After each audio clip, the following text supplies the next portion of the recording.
Vamos a comenzar con este taller que trata de física moderna con física de prepa. Y ahora le pongo una aproximación bastante razonable, porque en sí tampoco me voy a meter todavía a temas tan profundos como, no sé, a lo mejor hay gente a la que le interesa hablar de viajes en el tiempo, gravitación, cosmología, mecánica cuántica. Hay muchos temas que nos parecen muy interesantes, pero hay que ir a abordarlos poco a poquito. Y además, bueno, una de las grandes motivaciones que tuve para hacer este taller, aunque fuera chiquito y que nada más es una prueba de un taller más grande que estamos planeando, pues la idea principal es evitar caer en las pseudociencias. Hoy en día es muy fácil que nos vendan ideas a las que les ponen palabras que son científicamente correctas en contextos totalmente fuera de lugar, ¿no?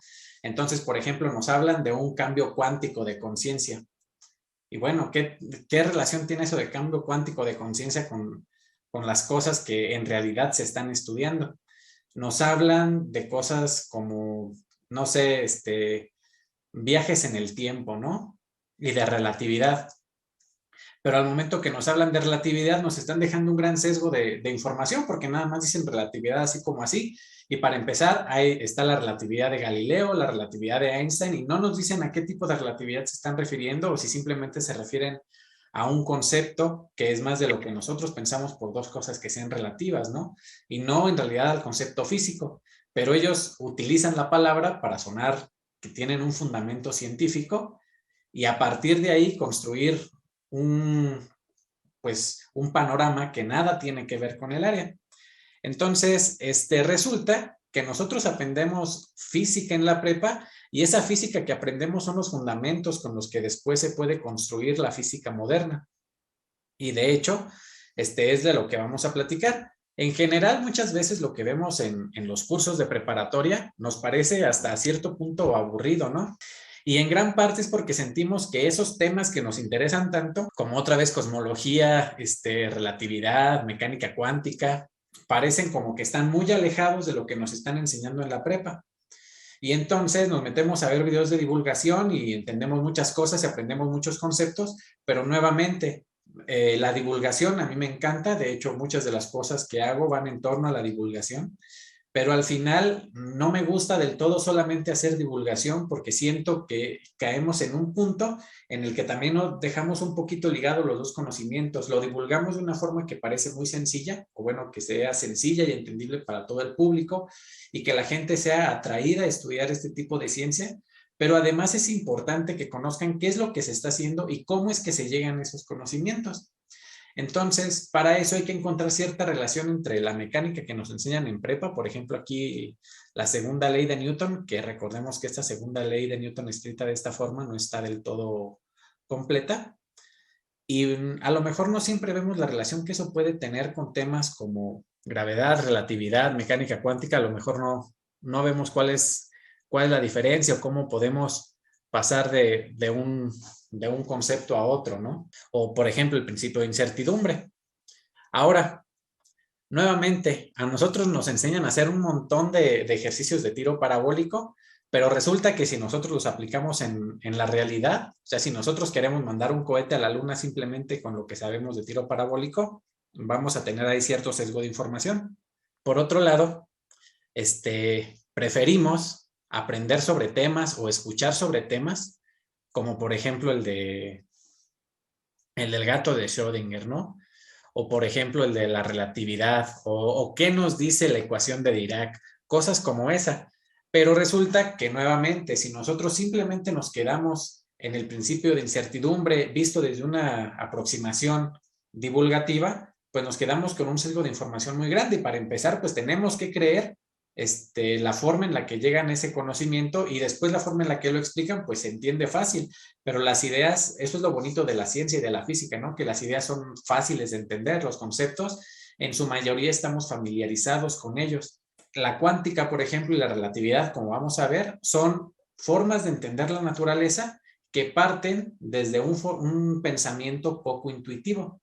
Pero es importante siempre tener en cuenta, primero, cuál es la descripción del mundo que yo veo y del mundo intuitivo, ¿no? Es decir, si yo veo que un objeto lo suelto en la tierra y que cae, ¿no?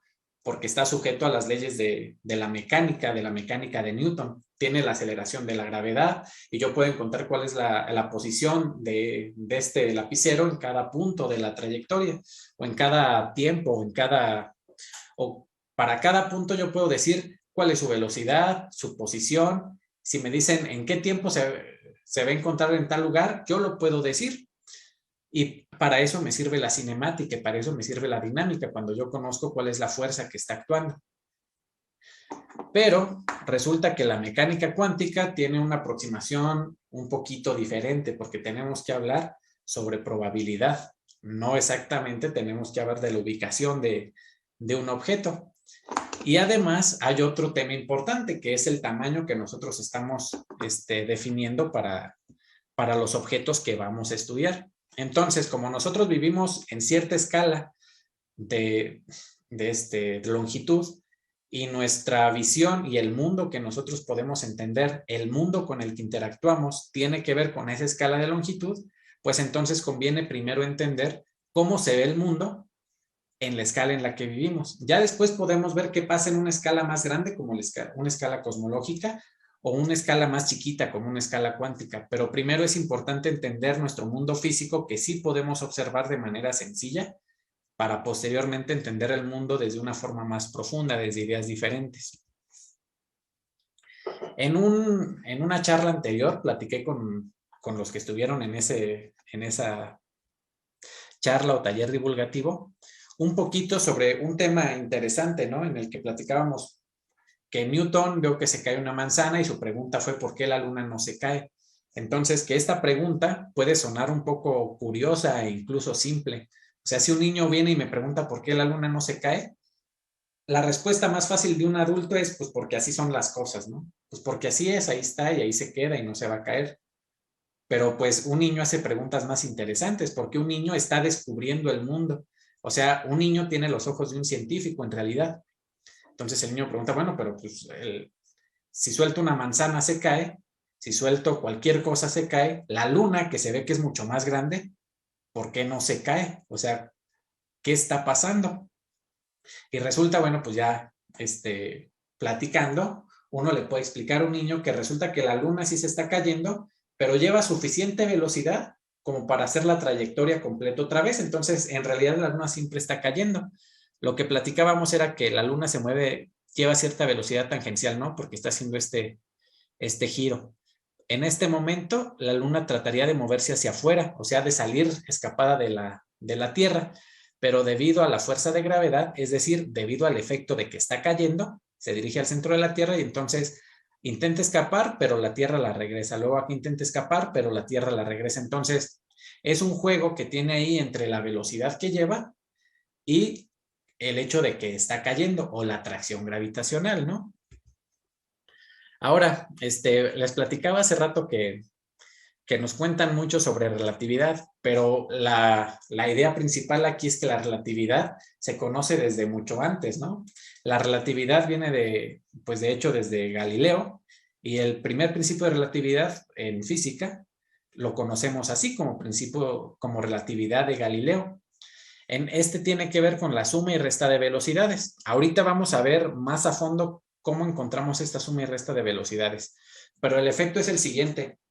Tú vas en la combi, vas muy tranquilo y de repente no te das cuenta que la combi se detuvo, pero uno de los carros que venían atrás se siguió moviendo y se sigue moviendo a velocidad constante. Al pasar junto a ti, tú no sientes que es el carro que viene aquí a tu lado el que se está moviendo hacia adelante, sino que sientes que es la combi o el transporte público el que se está yendo hacia atrás. Entonces pues te asustas, ¿no? Y empiezas a gritarle al chofer, chofer, acá nos estamos yendo y usted no hace nada y no sé qué. Y pues no, resulta que todo fue un efecto de la relatividad y que todo dependía del sistema de referencia, ¿no? Entonces le atribuimos a Einstein una frase que él nunca dijo, porque solemos decir, como bien dijo Einstein, todo es relativo. Y pues no, Einstein no dijo eso. De hecho, Einstein encontró algo que no era relativo. Si le han preguntado a un físico no sé, del año 1800 y tantos hasta 1850 y tantos, hubiera pensado que sí, que todo era relativo y esa hubiera sido la respuesta general. Pero Einstein y un experimento en particular de Michelson y Hurley demostraron que no, que hay una constante de velocidades, y de eso vamos a platicar justo a continuación. El experimento consistía en lo siguiente.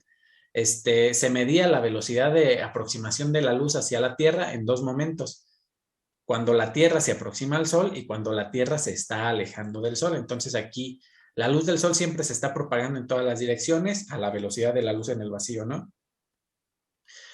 Pero cuando la Tierra se está acercando al Sol, debería haber aquí una diferencia de velocidades y acá debería haber otra. Y de eso es de lo que vamos a platicar. Pensemos en el ejemplo que estábamos platicando hace rato, el de dos carros que se mueven a velocidad constante. Este se mueve con una velocidad v, este de acá se mueve con una velocidad u, la velocidad que sea, ¿no? Pero sabemos que se mueven con velocidades distintas. Vamos a ver luego qué se hace con eso. Bueno, pues lo primero que tenemos que hacer es entender que hay sistemas de referencia. Y de hecho, la primera ley de Newton me sirve para decir que estas leyes van a funcionar solo en sistemas de referencia muy particulares, aquellos donde no se están aplicando fuerzas externas. Por lo tanto, que su estado de movimiento permanece constante, es decir, que se mueven a velocidad constante. Si nosotros lo pensamos, cualquiera de estos carritos, como se están moviendo a velocidad constante, me sirve como un sistema de referencia. Ahora pensemos que uno de los carritos se está aproximando al otro. Este se mueve con velocidad v, este se mueve con velocidad u. Pero yo voy a tomar como sistema de referencia este carrito naranja. Entonces yo voy a pensar que todas las cosas se mueven respecto a este carrito naranja. Dicho de otra manera, este carrito naranja está quieto. Pero pensemos lo siguiente. A lo mejor hay un colibrí que pasa por aquí y desde este carro naranja yo puedo decir cuál es la posición de este colibrí. Desde este carro azul yo puedo decir cuál sería la posición del colibrí que estamos observando, y además yo puedo decir cuál es la posición de este carrito azul respecto al carrito naranja. ¿Por qué? Porque pues son vectores, nuevamente, es lo básico que vemos en preparatoria. Un curso de física comienza con hablar de incertidumbre en la medición, cifras significativas y vectores. Siempre comenzamos con eso los cursos, y en algún punto pierde sentido porque no sabemos para qué son o por qué son tan importantes. Bueno, pues resulta que aquí ya estamos viendo primero que el vector me sirve para indicar la posición de un objeto. En este caso puedo decir la posición de este colibrí respecto a este carro, respecto a este otro, y además puedo decir la posición de un carro respecto a otro. Todo partiendo de un sistema de referencia, ¿no? Ahora vamos a ver. Pues yo aquí tengo tres vectores. Tengo el vector R mayúscula, este vector R', y tengo este otro vector. Resulta que eso es una suma de vectores. ¿Se acuerdan que en la preparatoria nos platican cómo sumar vectores? Entonces, en esta suma de vectores lo que nos platican es lo siguiente. Tú agarras un vector, en la punta de ese vector pones otro vector y el vector resultante va a ser el que va desde el inicio de todo al final de todo. Y esa es como la definición básica de cómo sumar vectores. Entonces, si se fijan, aquí yo tengo un vector, ¿no? Aquí tengo el origen del vector R mayúscula. Entonces llega hasta aquí. En la punta del vector R mayúscula está el vector R', y ese me indica la posición de esta ave. Pero al mismo tiempo, desde el inicio de todo hasta el final de todo se encuentra este vector R minúscula. Pues eso quiere decir que este vector R minúscula es la suma de este más este. ¿Sí? Esa es la definición gráfica que vimos de vectores. No estamos haciendo nada sorprendente ni nada del otro mundo. Es la suma de dos vectores nada más. Pero a mí me interesa conocer cómo se vería la posición de esta ave respecto al sistema primado, respecto al sistema del carrito azul, a este R'. Entonces lo único que tengo que hacer es despejar.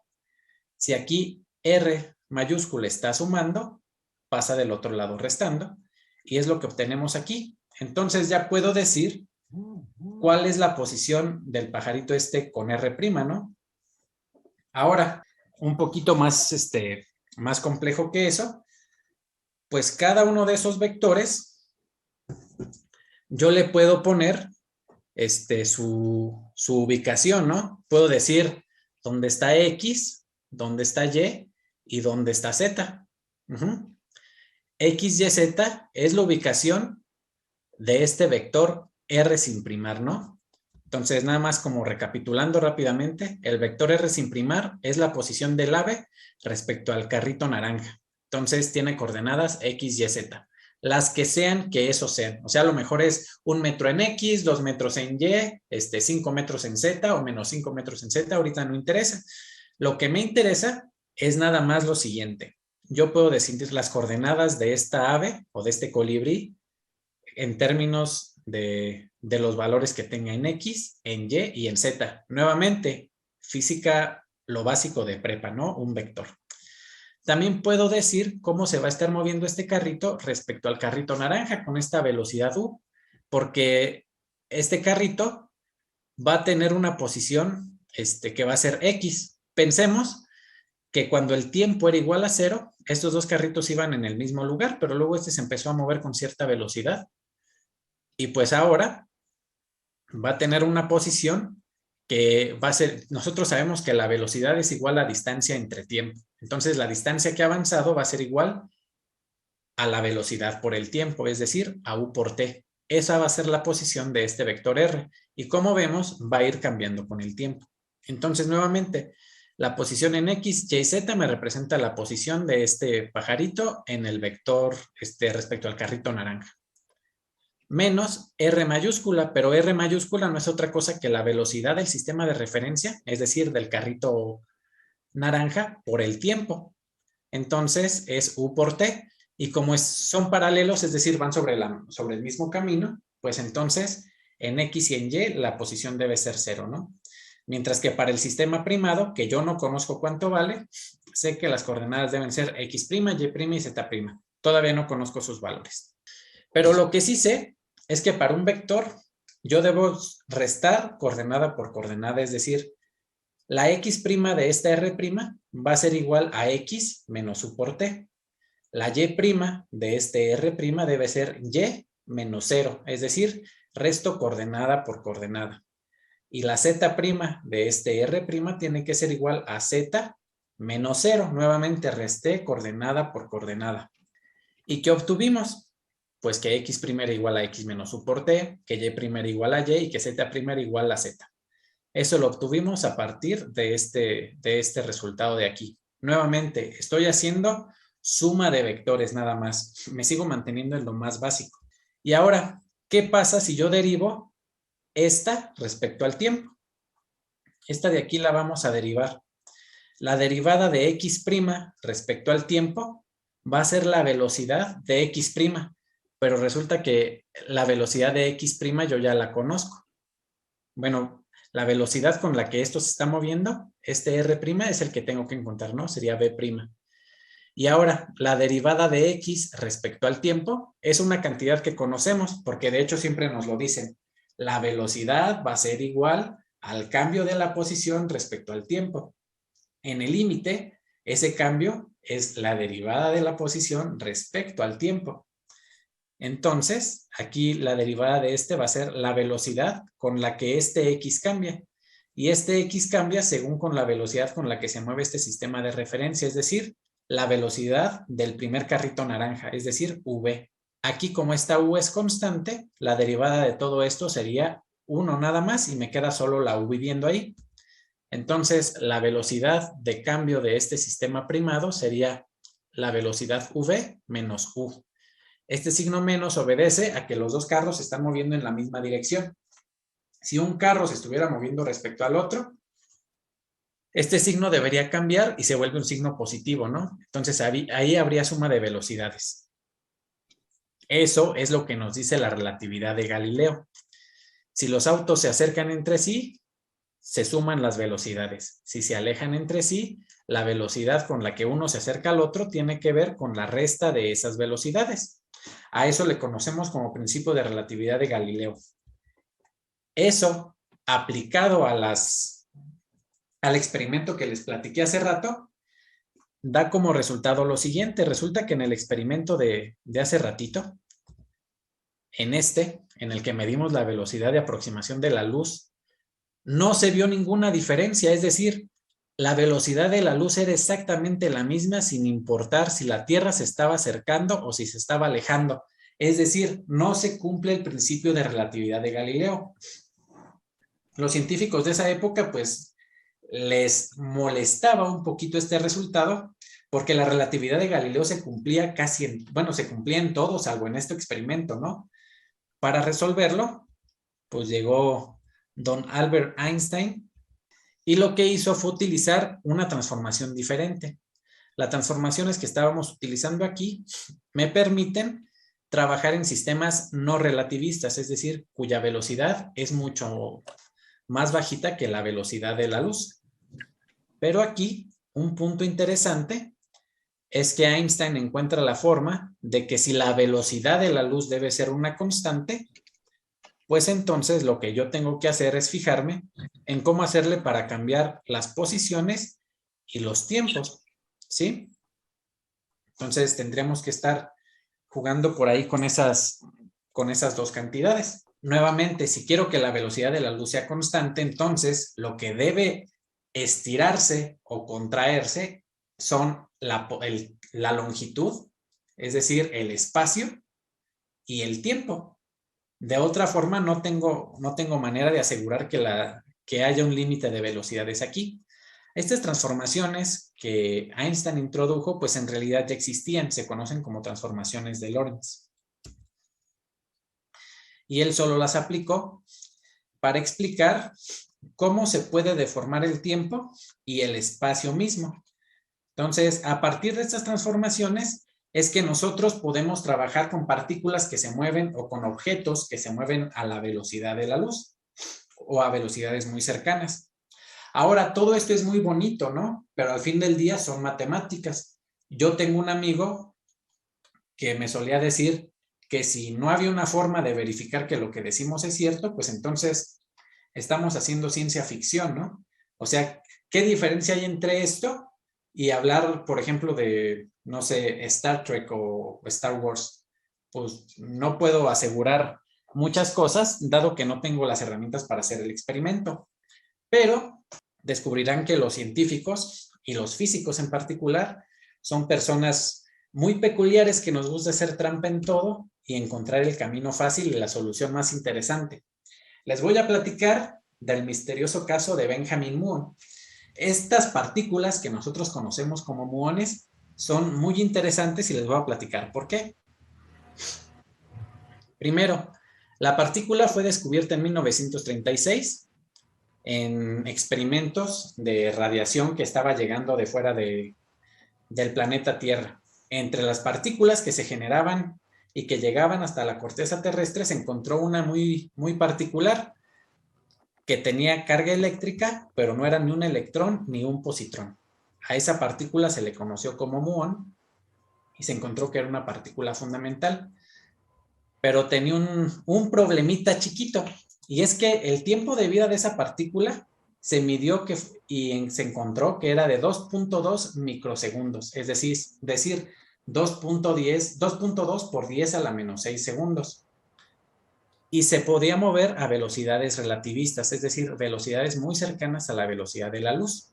Entonces se movía rapidísimo, tenía carga como un electrón, pero tenía una masa más grande y además vivía muy poquito tiempo. Y ustedes me dirán, ¿y por qué eso es un problema? Bueno, pues vamos a hacer otra vez un cálculo facilísimo con física de prepa.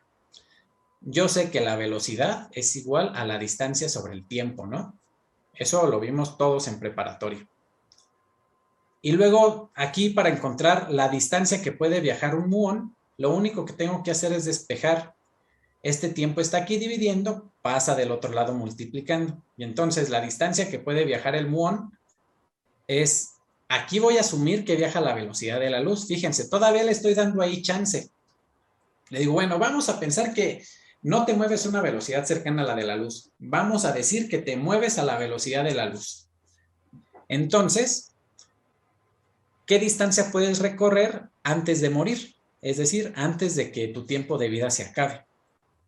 Pues si hacemos el cálculo, 3 por 10 a la 8 por 2.2 por 10 a la menos 6 segundos, encontramos que la distancia que recorre son 660 metros. ¿Cuál es el problema con eso? Los muones se producen en la parte superior de la atmósfera, aproximadamente a 10 kilómetros de la corteza terrestre o de la superficie terrestre, y viajan nada más 660 metros. Entonces las cuentas no me salen. ¿Cómo es posible que me digan que esa partícula la descubrieron en un experimento de rayos cósmicos en la superficie terrestre cuando solo puede viajar 660 metros y la distancia entre la atmósfera, la parte superior de la atmósfera y la superficie terrestre son en promedio 10 kilómetros? Pues eso no tiene ningún sentido. Entonces algo extraño está pasando ahí. Y pues sí y no.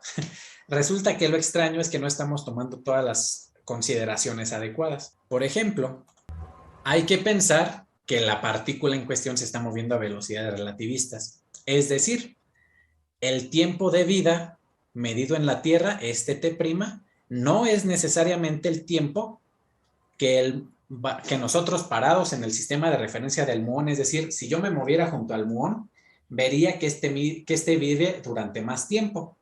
O, en lugar de ver que viaja 660 metros, vería que la atmósfera terrestre se contrae y entonces la distancia que recorre, aunque sean esos 660 metros, la atmósfera se está contrayendo porque me estoy moviendo a una velocidad cercana a la de la luz. Aquí lo que voy a hacer es lo siguiente. Vamos a ver cuánto tiempo vive en realidad si yo me paro o si yo viajo junto al muón.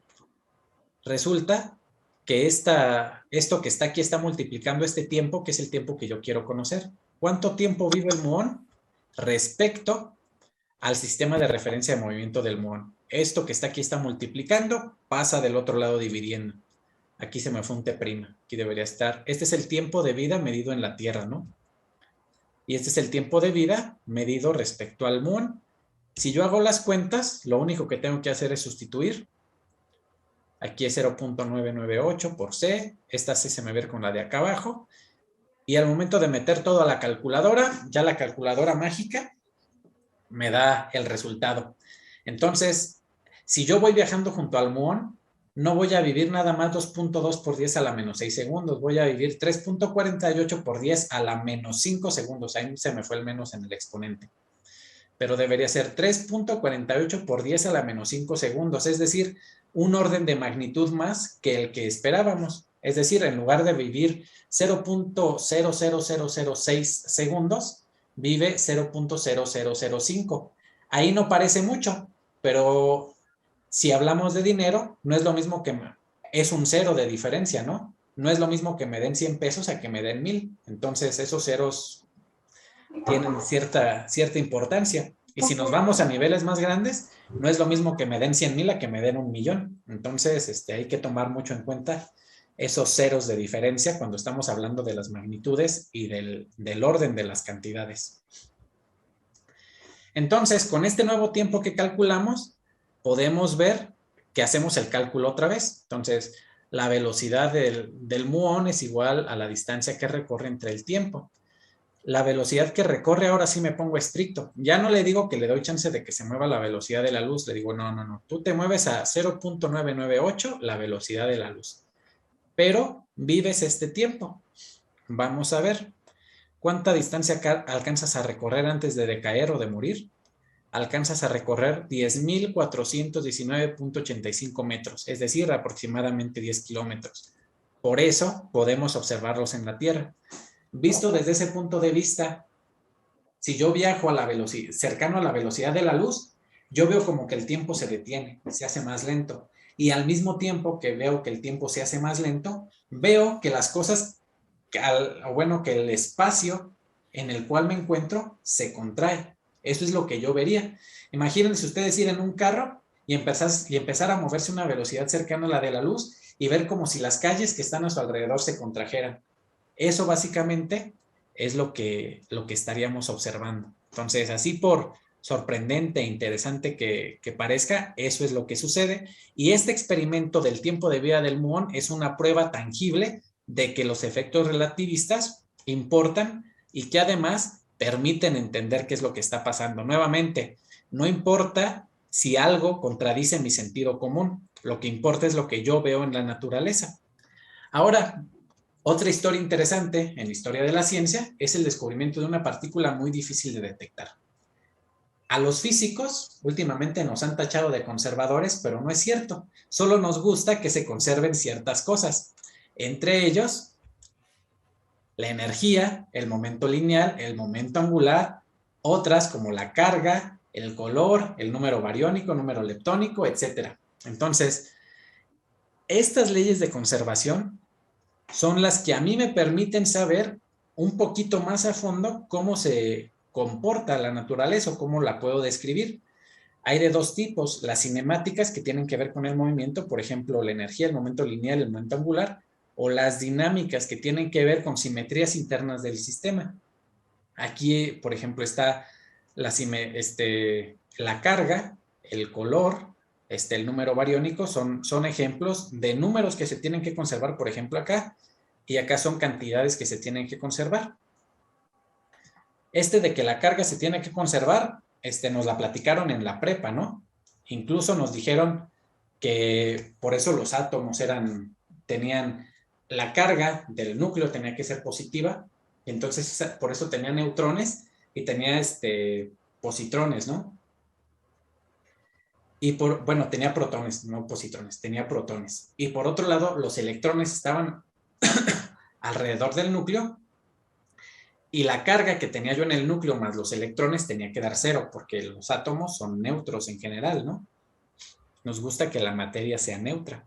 Allá por 1896, Becquerel encuentra algo a lo que llamaron rayos uránicos, y estos eran emisiones de energía debido a elementos que los emitían y los emitían como un flujo de electrones. Esta emisión tenía algunas propiedades interesantes. Entre ellas era que mantenía la masa, es decir, la masa se conservaba. Y eso es otra cosa que nos dicen desde la secundaria, incluso ya ni siquiera es física de prepa, es física de secundaria. La materia no se crea ni se destruye, solo se transforma. Y luego nos enseñan, bueno, pero hay algo más fundamental que es la conservación de la energía. Antes estaban separadas, pero pues afortunadamente hubo una persona que nos dijo que había una relación entre materia y energía y pues ya a partir de eso, la fundamental es la conservación de la energía, ¿no? Pero bueno, la masa se conservaba y además la carga se conservaba. Entonces, esto era bastante útil, pero había como en todo, los experimentos que nos ayudan a hacer grandes descubrimientos siempre dan grandes dolores de cabeza. Resulta que hay otra emisión de partículas que son las partículas alfa, partículas penetrantes, pero que si yo veo cuál es su espectro de energía, el espectro de energía de la mayoría de los decaimientos hacen, en lugar de una curva como esta, generan un pico. Si aquí en esta línea que estamos viendo aquí, está la energía de la partícula que se emitió, el espectro de energía, aquí hagan de cuenta que hace como una montaña, pero muy, muy, muy, muy, muy picuda, ¿no? O sea, de tener una curva así suavecita, es como si yo la aplastara, y básicamente estoy diciendo que toda la energía de esas partículas que se están emitiendo están en la energía que... Entonces, la radiación en cuestión platicábamos que conserva la carga, pero al parecer no conservaba la energía porque se estaba viendo que se emitían partículas en un espectro grande de energía, pero el que se estaba detectando nada más estaba por acá. Entonces, pues no se veía qué estaba pasando. ¿A dónde se iba toda esa energía que estaba saliendo de ahí? Y bueno, Pauli y Enrico Fermi proponen la existencia de una partícula muy difícil de detectar. ¿Por qué? Porque si ya habíamos dicho que la carga se conserva, esa partícula que se estaba emitiendo extra tenía que ser una partícula cuya carga fuera de cero, ¿no? Es decir, no puede interaccionar electromagnéticamente. Por lo tanto, no la podemos detectar de esa forma. Y al mismo tiempo, lo que notaban era que la masa se conservaba, al menos hasta cierto punto y hasta el nivel de precisión que los aparatos con los que contaban en ese tiempo les permitían. Pero entonces, esa partícula, además de no tener carga, no podía tener masa. o tenía una masa muy, muy, muy, muy pequeñita. Entonces eran partículas neutras muy chiquitas. Como Enrico Fermi era italiano, pues le propuso el nombre de neutrino, es decir, neutrón chiquito. Entonces estos neutrones chiquitos que no interaccionan electromagnéticamente porque no tienen carga y que casi no interaccionan gravitacionalmente porque su masa es muy chiquita, pues entonces se pueden mover a una velocidad muy alta y son esas partículas las que precisamente me van a permitir poder explicar este decaimiento de partículas que se conoce como decaimiento beta. Entonces estos fenómenos de radiación los explicamos mediante el decaimiento beta. Al estudiar cómo es que se producen estas partículas, nace lo que hoy conocemos como una de las fuerzas fundamentales de la naturaleza, la fuerza débil. Esta fuerza débil viene acompañada o viene entendida porque sabemos que se está dando una interacción o un proceso mediante la fuerza débil siempre que se producen neutrinos. Y ahora ustedes preguntarán, bueno, y si son tan poco probables de observar, ¿cómo le hacen para saber que sí existen? Bueno, pues lo que hacemos, o bueno, lo que hacen, tampoco es como que me alcance para un detector de ese tamaño, es jugar con esto, ¿no? Están diciendo que es muy poco probable. Entonces, si es muy poco probable que, por ejemplo, un neutrino ahorita interaccione con el área que tiene aquí mi celular, lo que hago es construir un área muy grandota para medir las interacciones, que a lo mejor no es la del neutrino con esa área, sino las partículas que se producen por la interacción de un neutrino con la materia, las voy a intentar detectar. Y en algunos casos utilizan detectores bajo montañas o incluso detectores que están volteando hacia abajo, o sea, en lugar de observar lo que viene de fuera de la Tierra, observando hacia el cielo, observan hacia abajo, tratando de observar las interacciones producidas por neutrinos con la Tierra misma, ¿no? Y como es un área muy grande, pues la probabilidad de interacción crece muchísimo. Hasta aquí, otra vez, hemos utilizado solamente física de prepa. Ahora, platiquemos un poquito de la primera vez que se habló de materia oscura. No sé si sepan, bueno, me parece que es Star Trek, es donde se habla del planeta Vulcano. El planeta Vulcano es un planeta que se propuso que estaba detrás del Sol y que no lo podíamos ver, o sea que nuestra órbita nunca nos permitía ver ese planeta Vulcano, pero que nos permitía entender un movimiento anómalo en la trayectoria del planeta Mercurio porque su órbita es un poquito diferente a las que nosotros observamos en el resto de los planetas.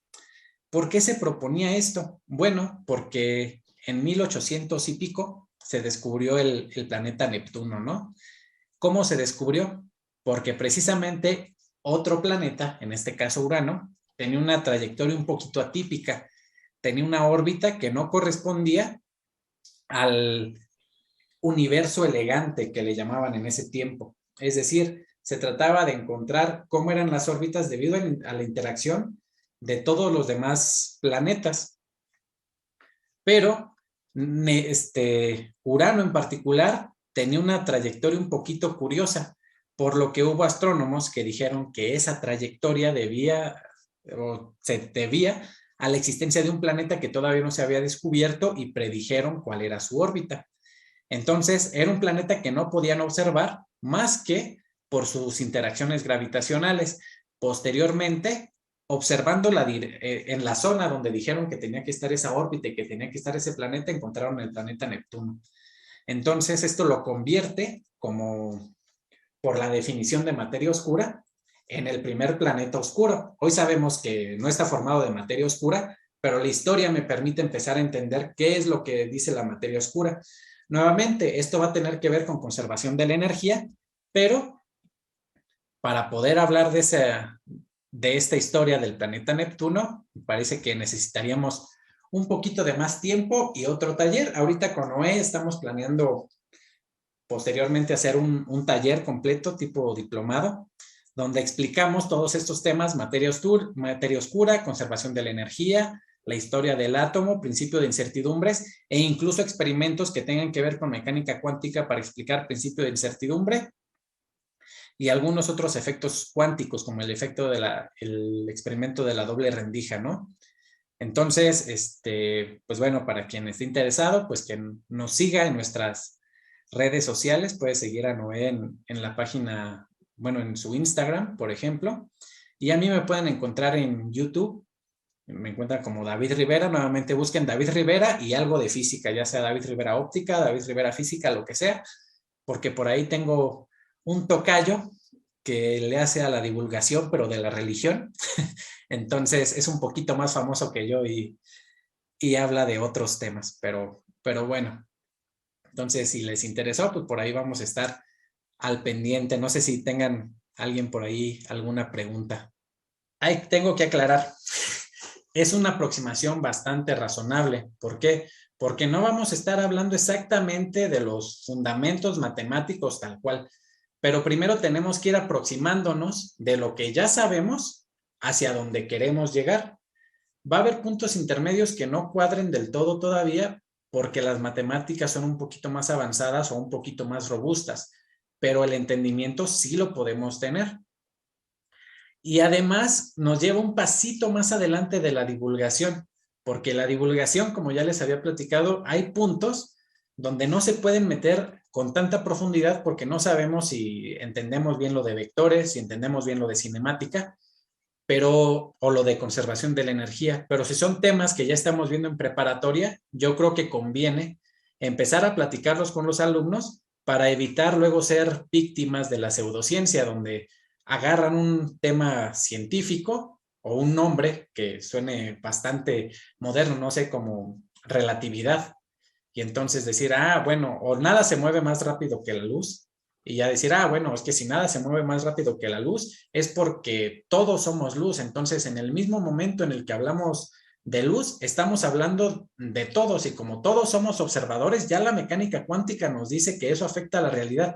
¿Se fijan lo fácil que es hablar de temas que parecen científicos, o bueno, de temas, palabras que están dentro del contexto científico, sacarlas de ahí y empezar a hacer un discurso que nada tiene que ver? Ahorita me lo inventé, y si alguien me grabó y luego me sube a internet, capaz que dicen que se acaban de inventar un gurú que utiliza la ciencia para darnos una vida mejor y para hacer brujería, ¿no? Yo no sé, o sea, las cosas que se pueden hacer son muy amplias, pero no es posible caer en estas cosas si entendemos cuáles son los experimentos que tienen que demostrarse, cuáles son los conceptos que se tienen que cumplir, como las leyes de conservación de las que hablé hace rato. Y entonces eso nos hace salirnos de esta dinámica y ya no nos volvemos presas fáciles ni de la pseudociencia ni de ninguna clase de manipulación, porque aprendemos a pensar y aprendemos a tener un razonamiento diferente. Entonces esa es como mi más grande motivación para intentar que se empiece a utilizar los temas que se ven sobre ciencia de frontera o sobre física moderna, utilizando conceptos de física de bachillerato, que si se fijan no están tan alejados como solemos creer.